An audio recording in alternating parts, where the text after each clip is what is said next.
what I want you guys to realize when we're talking about cardio, because as I mentioned in my post, it's not just an area where there's a lot of misinformation. I truly think there's value in every kind of cardio. It's not like there's a right or wrong way to do it, but you do have a lot of different tools in your toolbox you can use.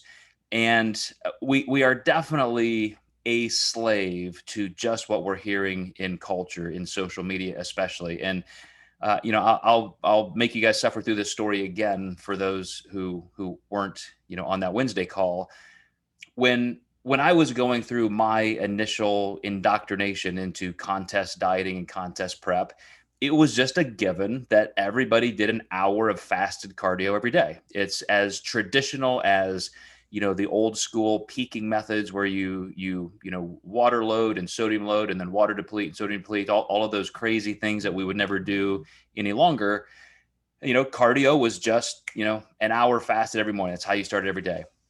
And it wasn't until, oh gosh, maybe 10, even 15 years later, again, just looking at the physiology, not even the research. I did not know there was much compelling research in this area, but I just started looking at what happens when you start liberating, fatty acids from your body fat cells and you start converting that to glucose. And the old cliches now that we know, yes, in a lower, more moderate heart rate zone for a longer period of time, especially starting fasted, where you've already worked through a lot of liver glycogen, you do get into a higher percent of body fat use.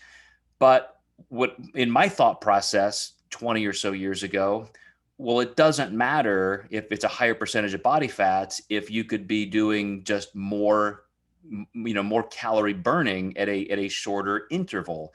And part of this was because a manager I hired to run my gym was a track guy. He loved running and he had gotten me into some running. And so I was busy working on my mile time, my quarter mile time, one entire contest prep. I would start my workouts by literally just warming up and then running a mile as fast as I could. So here I was getting ready to do max squats. And yet 15 minutes earlier, I'm running a 6-minute mile on a treadmill. And I actually started getting better results. I'm like, wow, I'm actually losing body fat faster doing just 1 mile than if I had done an hour of fasted low intensity cardio. So, lo and behold, the whole high intensity interval training thing started kicking up. And my thought process and experience kind of aligned with that. So I started digging even deeper into the physiology. And I did, see a lot of at least notable ancillary information where even if you are in a steady state, low intensity type cardio, there is a point in time where your body starts resisting that and wanting to conserve energy. And it's around the 30-minute mark. And so even though you're burning a certain percentage of body fat with that low intensity state cardio, after a while, you stop releasing as much body fat and your body's actually trying to conserve and resynthesize energy. So it's almost back to that point of, as we all like to say, we're tricking our body or we're moving into a place where our body doesn't have time to react. If you can do that higher intensity cardio and get a little bit more bang for your buck. So just experientially, I started seeing that as highly, highly valuable. But then years later, back into a contest prep and more experience working with thousands of clients a year, I did note the high cost to that every time you do a high intensity cardio, it's like a leg workout. My legs after running a mile like that would be just as sore as if I did a leg workout. And it's very tough to feel like that every single day and still trying to get effective deadlifts and squats and all that. So then it was kind of, okay, maybe we need to temper this, maybe some low intensity, et cetera. And I think a lot of that, because we're well beyond the Wingate years and where coaches were suggesting or prescribing things like that. Now we're back into an era where people are just talking about low intensity. Now everybody's almost kind of eschewing high intensity work because I say, well, it's too catabolic. It's too hard to recover from. So everybody's now prescribing 10,000, 15,000, 20,000 steps a day. and just low intensity cardio. Even some of my friends who are coaches will say that, yeah, as long, just walk on the treadmill for an hour or something like that, it's good. And again, a great tool in the toolbox. You can burn calories that way. But let's look at what's actually happening inside the body. We have these three energy systems that we need to consider. The first one being anaerobic, or ATP. In some modern physiology textbooks now kind of break this up into four, where there's kind of an anaerobic lactic acid and anaerobic non-lactic, meaning that, that's almost kind of a bridge to the glycolytic energy system, and then aerobic debt. So let me explain this just a little bit for people who may not be familiar. When your body does something anaerobically, like doing a 10 rep set and that muscle completely fatigues, you can't do another single rep, or you're sprinting down the track 40, 50 meters and you could not take another step, like you exhausted yourself, you force your muscle tissue to work at such a high level. You're contracting the muscle with so much force that it's using ATP as its initial source of energy, as it always will, but there is not time to resynthesize it. And so when you're done, you're done. You either have to stop or slow down.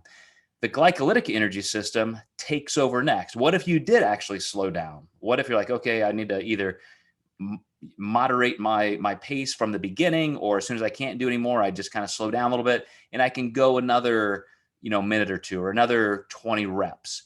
Well, that now is your body having the time to use glucose as energy. So now intramuscular glucose is being used through the mitochondria. And so now that's a whole different energy source. But again, that's the difference between something that's causing a powerful, strength-oriented contraction and using that ATP, or now you're using glucose. And there is kind of a threshold and a limit for that glycogen to be used. And that's generally in about 2 to 3 minutes. That's why when you look at MMA or boxing rounds, wrestling matches, things like that, they're always kind of between that 2 and 3 minute mark, because that's it. Like that's, if you're going to go all out, you see people kind of winding down at that point. And then of course there's the aerobic, which is, let's say you really throttle back your pace or your intensity and you can keep going.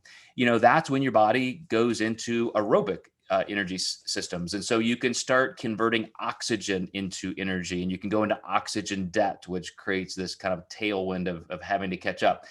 And I think anybody who's ever done kind of sustained cardio, you feel that. Like there's that point in time where you're running, where you just feel kind of awful. And then maybe a minute later, you're like, oh, I can do this all day.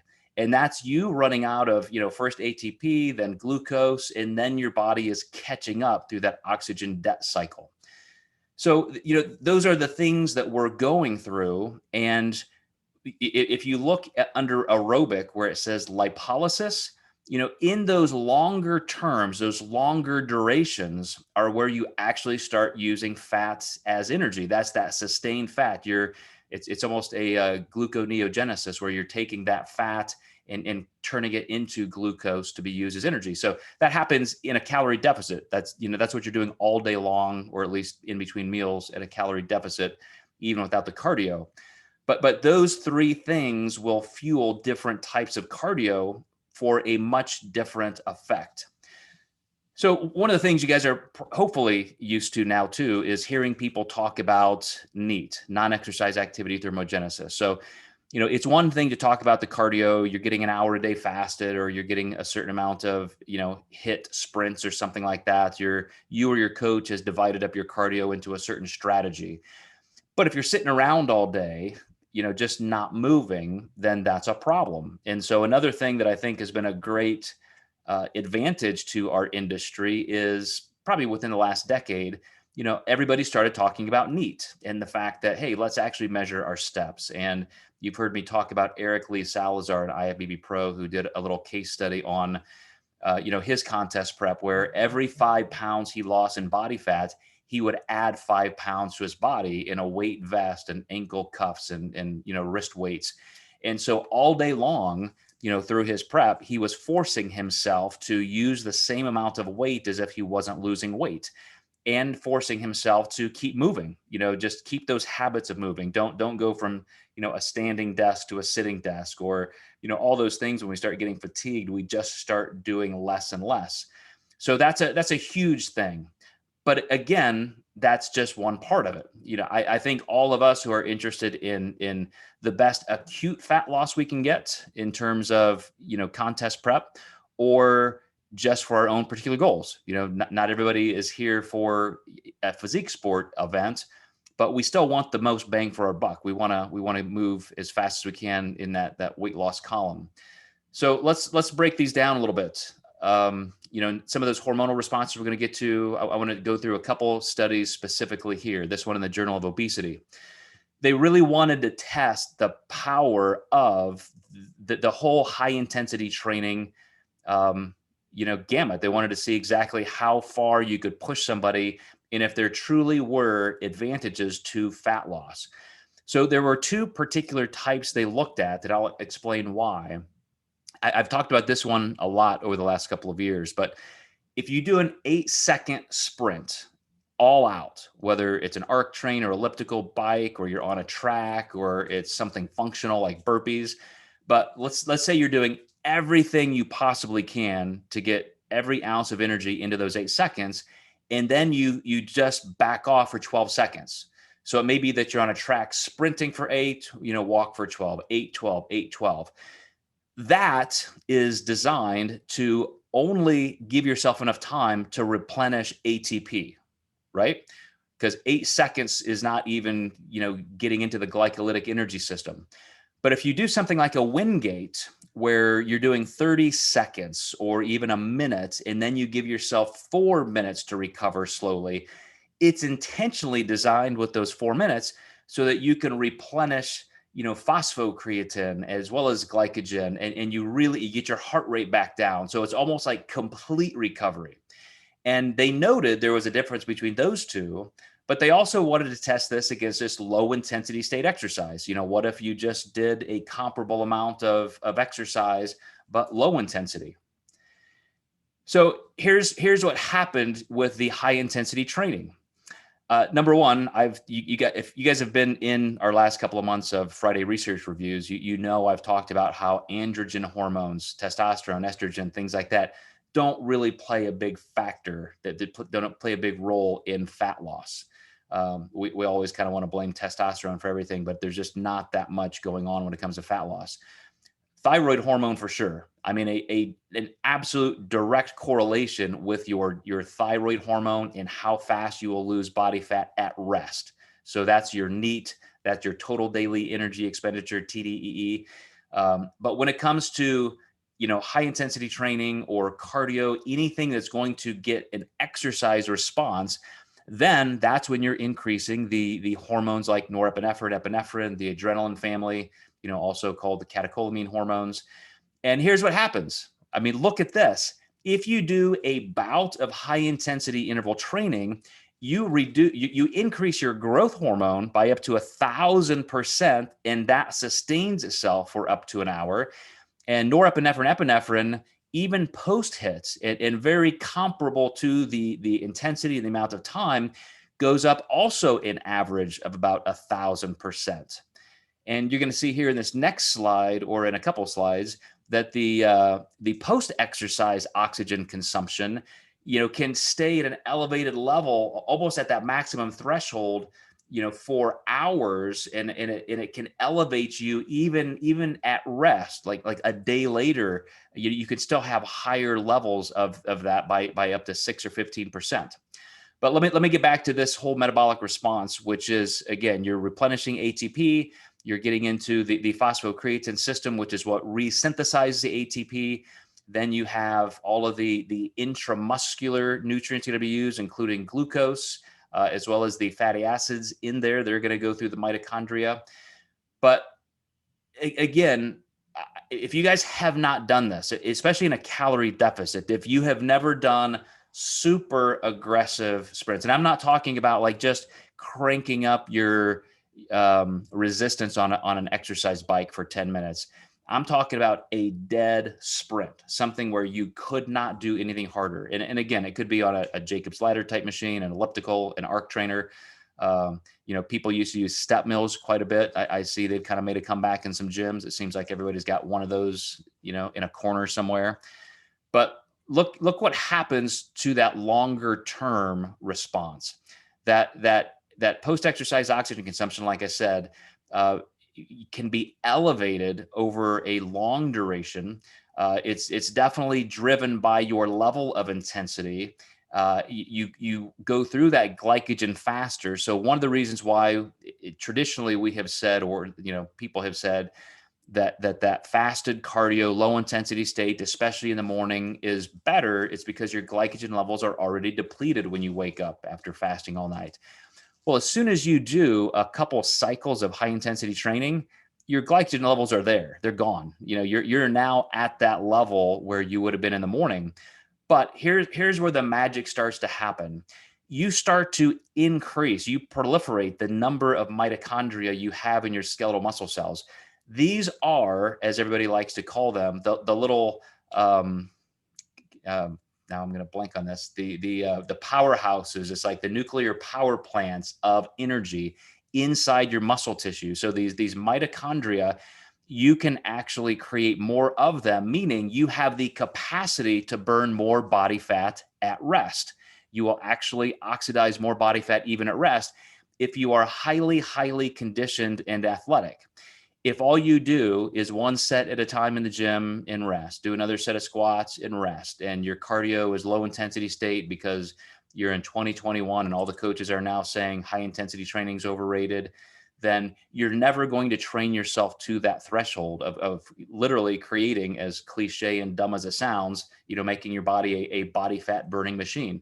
You can actually increase your ability to burn body fat from multiple angles. The other thing that happens when those mitochondria are there and heightened, you become more insulin resistant. As I mentioned, your VO2 max can just stay elevated. And so you're actually burning more body fat even at rest around the clock, not just because of that post-exercise oxygen consumption, but even 24, 48 hours later until you actually start to detrain. Your anaerobic capacity increases. So it's really interesting, and it shouldn't be a surprise, but I think it takes people really feeling this to get it. But when you're that healthy, even doing things like squats and deadlifts in lower rep ranges become easier because you have the ability, higher stroke volume in your heart to get more oxygen to your muscle tissue.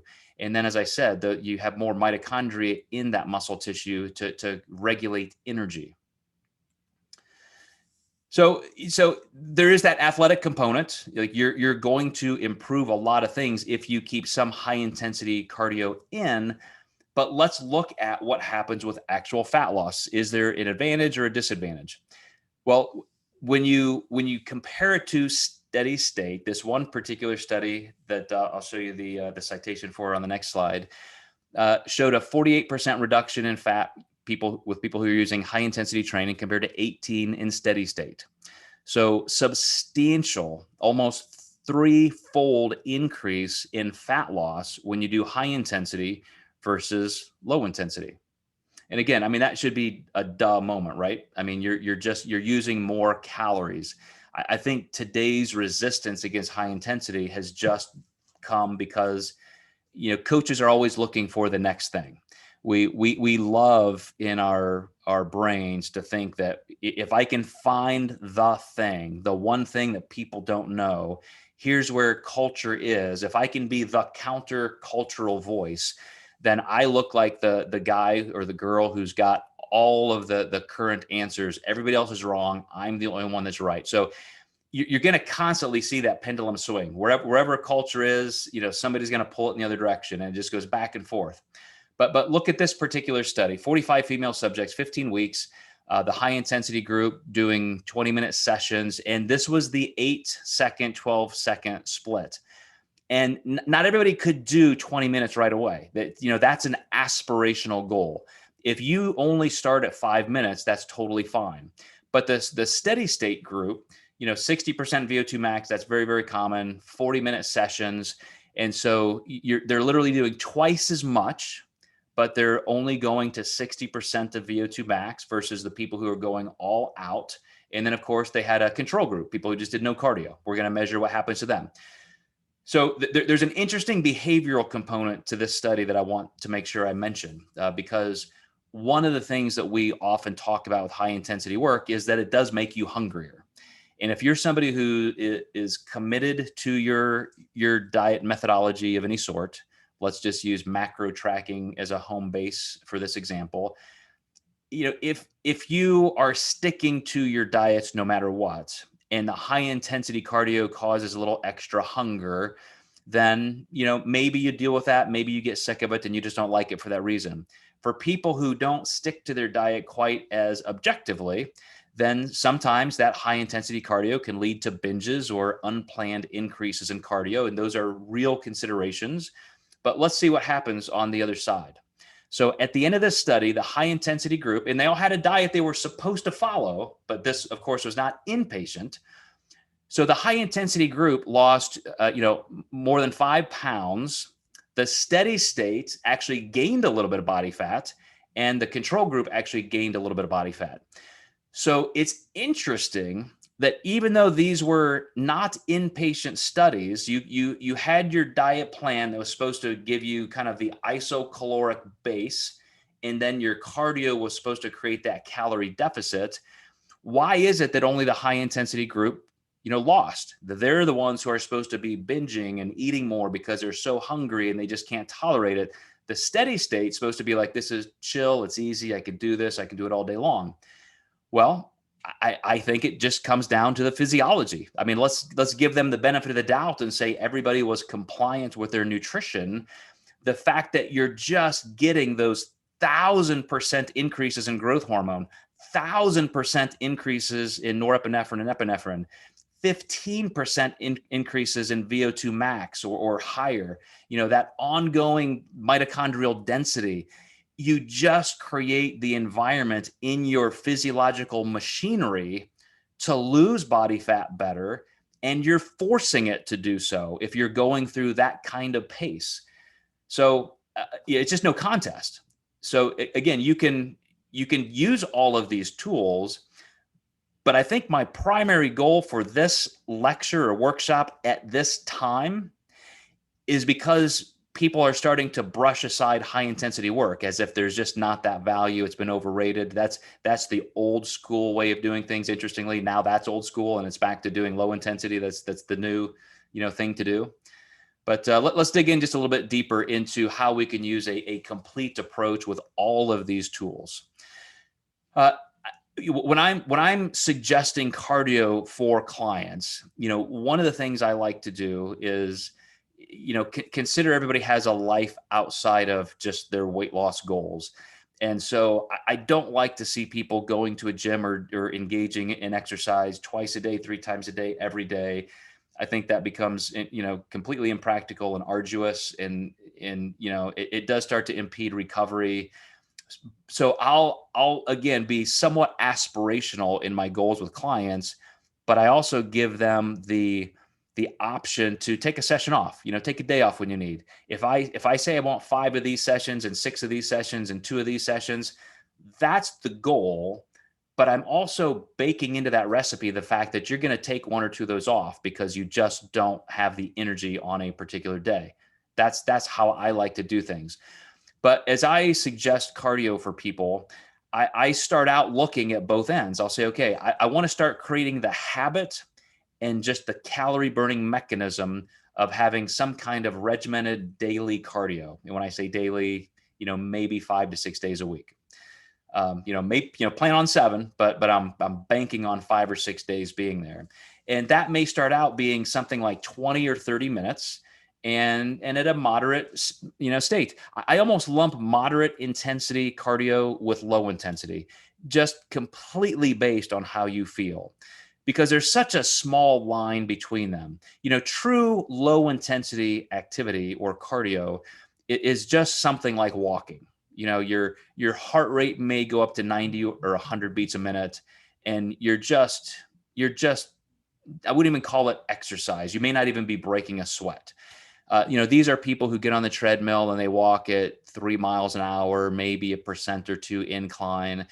But then, sometimes you'll hear them say, well, and I kind of crank up the incline, or I get up to 3.5, 4 miles an hour or something. And if they were to check their heart rate, then, now they may be hitting 120, 130, 140, depending on their conditioning. And that's when you've kind of tripped over into moderate state. And so I kind of expect everybody to be somewhere in that continuum for anything that's not high intensity cardio.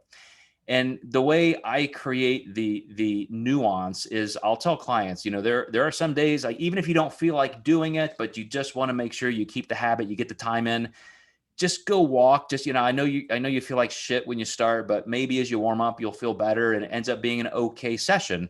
But it's still totally fine to just stay low intensity. And then you've got some of those sessions where you're feeling really good, and all of a sudden you're kind of cranking along. And if you're on a bike or an elliptical, now your heart rate's at 150, 160, you're sweating more, and you think, man, that was a great cardio. That was clearly higher level, moderate intensity. But I just, I hope it makes sense that I lump low intensity and moderate into that category where there's that range that's just anything but high intensity, because high intensity is a totally different ballgame. Like I said, that is a workout. That's something you got to almost plan for. Your pre-workout nutrition has to be there. Some kind of a warm up and stretching methodology is there before you actually do it. You can't just walk in and say, okay, I'm going to start my cardio. I just got out of the car and I'm going to do my first 8-second sprint right now. 12 seconds off, 8 seconds. Like you literally have to warm up and do some cardio before you even do your cardio, when you're doing that high intensity type work. So as I'm planning this out for a client, I've got that baseline of just moderate to low intensity activity. And then I have to start scheduling in where we're going to get those little chunks of high intensity work.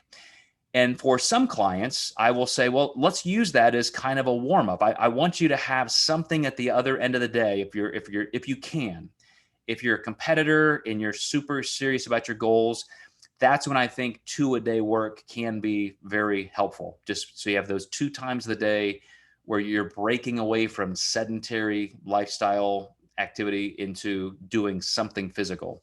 So one of those parts of the day would be that low intensity, moderate intensity combination. And then the other time of the day is your training. And I expect that to be totally anaerobic training of some sort. I mean, this is where pre-workout nutrition, post-workout nutrition, everything is there to make sure you're having the greatest workout you can, even though you're in a calorie deficit. So you probably have heard also the conventionality of doing cardio after training. Like, do your training first, because that depletes your body of glycogen. And now you basically put yourself in a position where it's just like waking up in the morning in that fasted state. Now, if you do your cardio after training, you tap right into body fat stores. True, but now you're also delaying your recovery. After 45 or so minutes of aggressive training, and your post-workout nutrition is long gone, you're now catabolic. Cortisol is surging. So I don't think it's to your advantage to then extend that feeding, another 30 or 45 minutes to do your cardio. I think that's the worst time to do cardio potentially. I think after training, you need to eat and be done with that. And then, like I said, your next cardio session is later in the day, or maybe it was early in the day if you train at night. But let's flip that around. Look at doing your cardio before you work out. If I have a nice pre-workout nutrition plan and I just kind of ease into my pre-workout cardio, my warm-up, and then I just spend 5 or 10 minutes really kind of going all out. If I can just surge that up there and almost do that 8-12 kind of split, or maybe a more sustained but high intensity cardio, what if in a 15-minute warm up pre-workout, the last 5 minutes, my heart rate was at 180, 200. That has some long-term impact. First of all, you're getting extremely well warmed up for your workout. I've never had anybody say, oh, that just wears me out, that it ruins my workout. Everybody I've ever talked to said, no, that makes my workout better.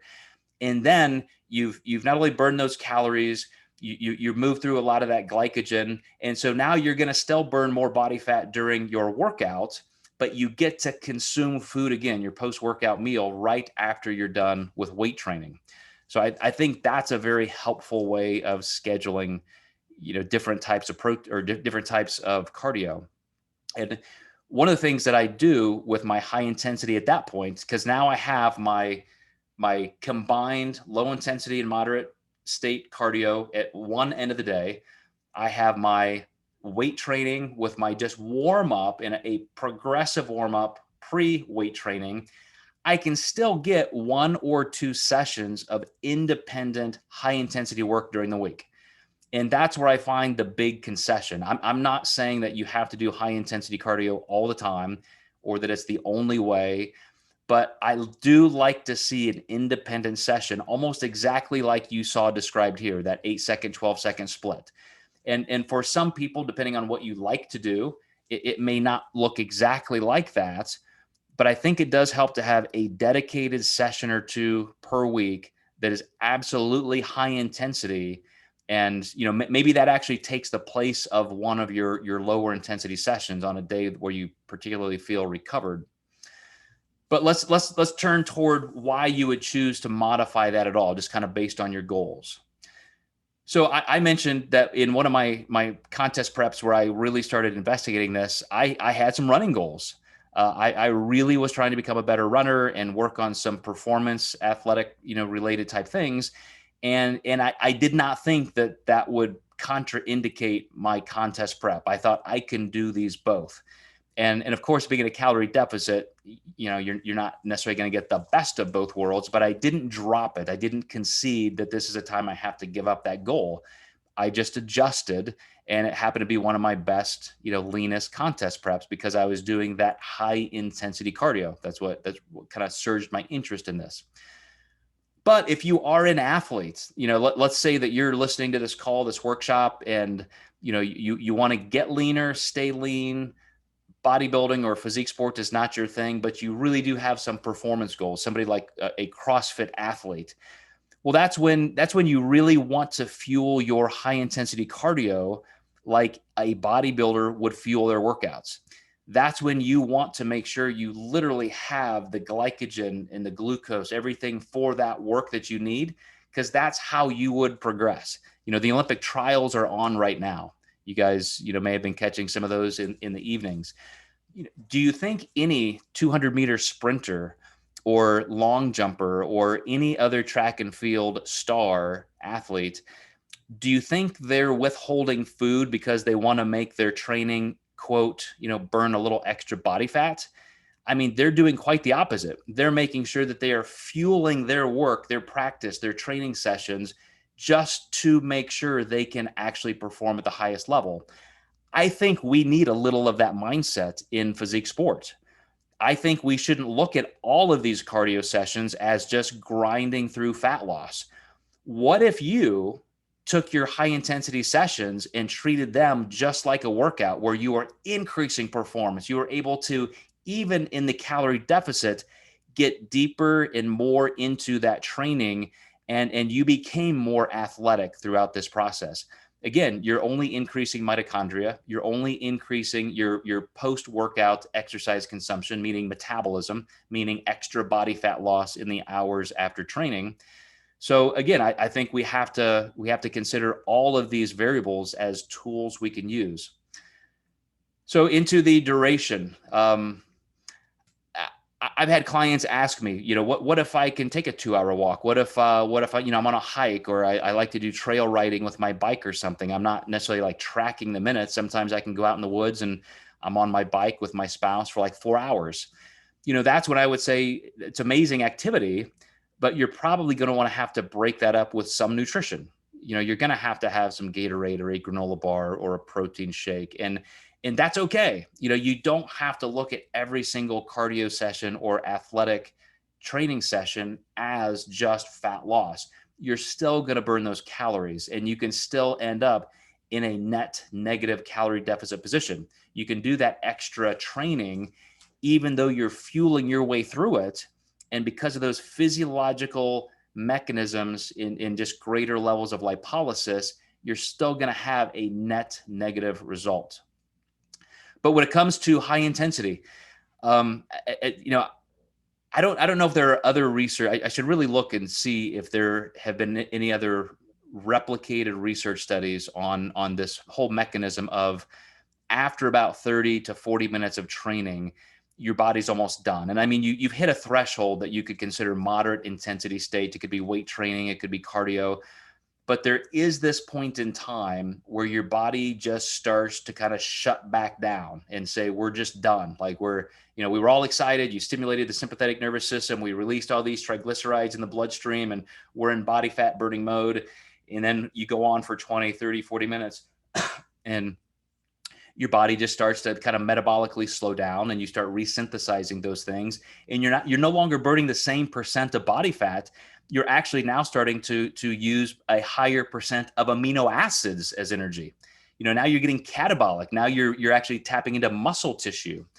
So that's where I kind of draw the line with cardio as fat loss, is once you're getting into 40, 45 minutes, it's time to stop and refuel, even if just with protein. Don't consider that a counter to what I just said about doing a 3 or 4 hour activity, because I said that's when you're going to fuel your way through that. That's when you're having a snack in between, or you're doing something at different intervals.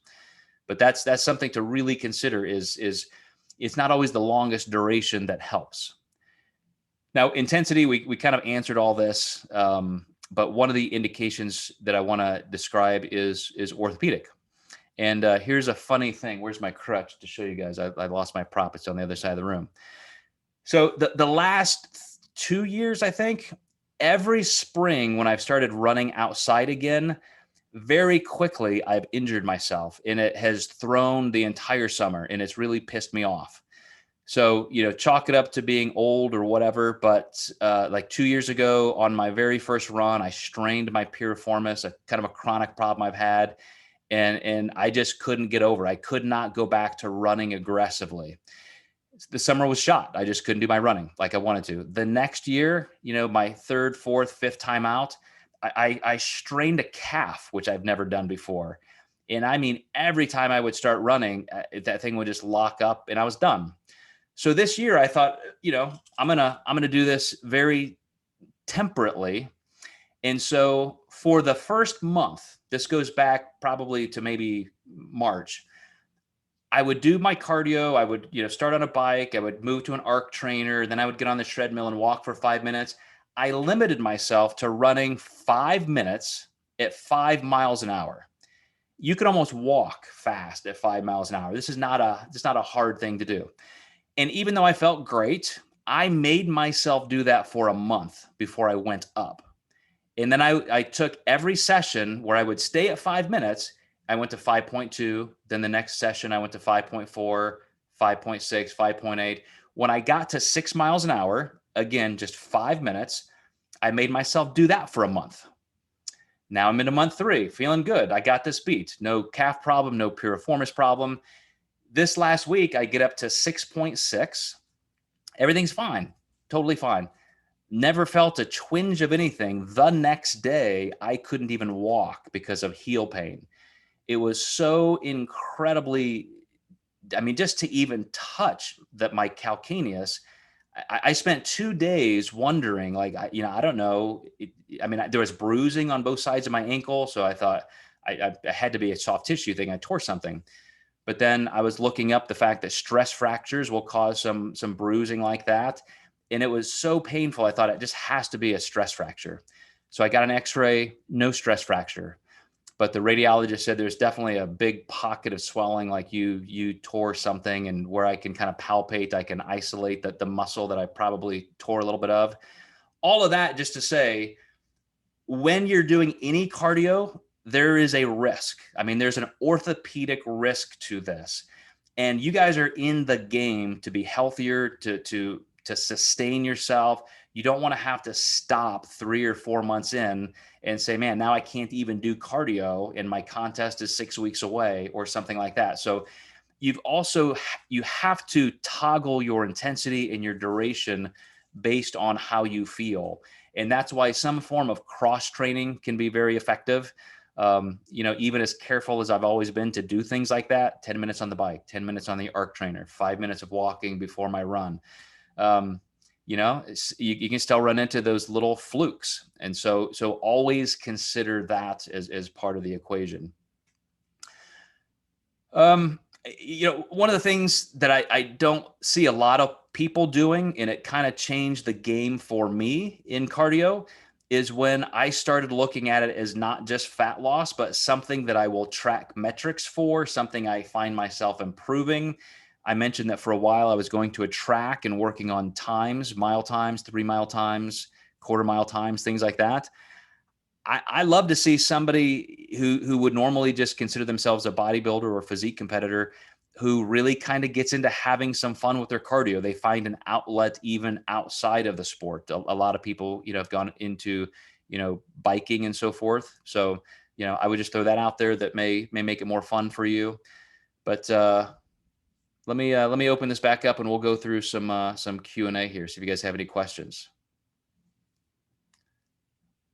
I'm going to just let you guys go ahead and unmute. You don't have to raise your hand or anything. Just jump in if you have any questions at all. Go ahead, Dan. Hey, Joe, I want to start off with a question on the HIIT and the increase in growth hormone. Yet at the same time, one of the dangers is loss of lean body mass. There seems to be how could that be? If you increase your growth hormone, you would think you would increase your lean body mass. Mm-hmm. Yet you tend to lose it at the same time. So there seems to be, a disconnect there.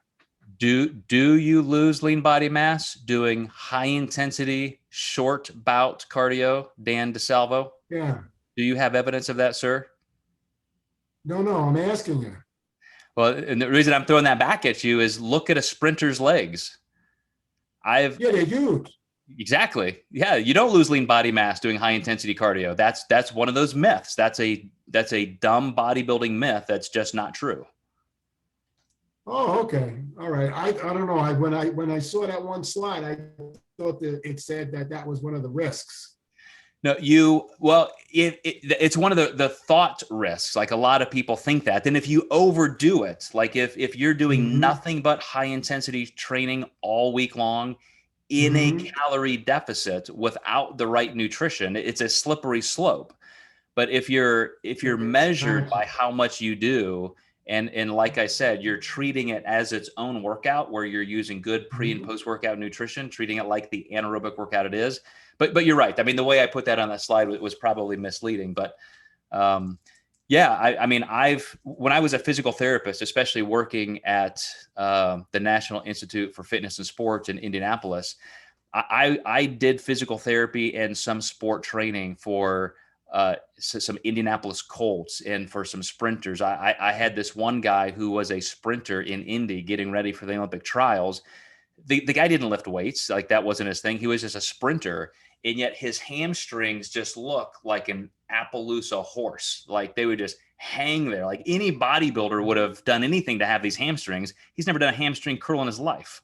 He's just a sprinter. Right. So if you do it right and you manage your nutrition, you're not going to lean, but you do not lose body mass, right? No, not at all. That's the, okay, great.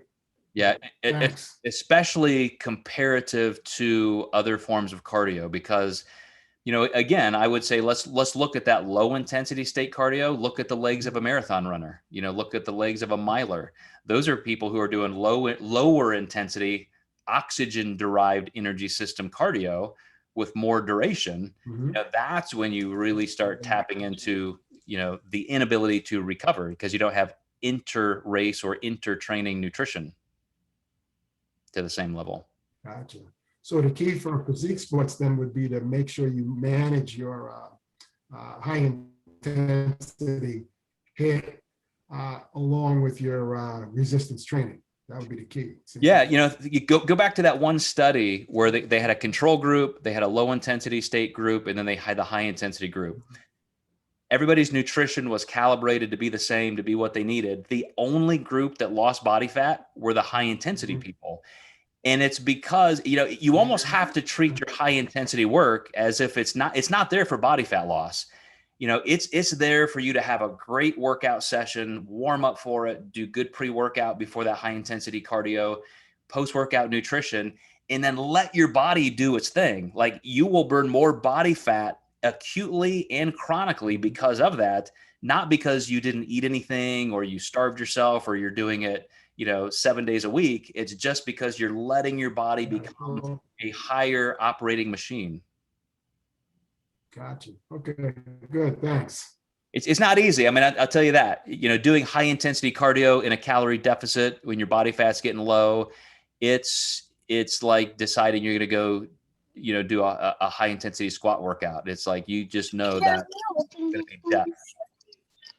I second that big time. Yeah, thanks. I've done it. I have a question. Sure, Rosemary. So what about structuring like a short, high intensity workout immediately post lifting? Like, just, it's not going to take long. What about something like that? Is that okay? It's better than doing a longer one. I'd much rather see somebody do 10 minutes high intensity and then go eat rather than doing 20 or 30 minutes. But, here's another thing. When I was doing a lot of my, pro contest prep, I had the advantage of working in a gym. I had my own facility. And so one of my most successful contest preps would be that I would do, a cardio in the morning, and it was typically the higher intensity stuff, like I mentioned. So I may just kind of go warm up. I would do 15 minutes on a bike, stretch out, and then literally just sprint a mile. Like, that was because I'm working on that mile time. So it was all out as much as I could do. Then I was done. Then at noon, I would sometimes take a break and say, okay, before lunch, I'm going to go do 10 minutes all out on a step mill, just to increase some calorie burning during the day and really get into some, I mean, it's certainly not fat burning in terms of like I'm doing an hour of work. And then my weight training would be later in the afternoon. So I was able to do 3 sessions a day that were all much shorter, a mile sprint, 10 minutes high intensity, and then just my training at night.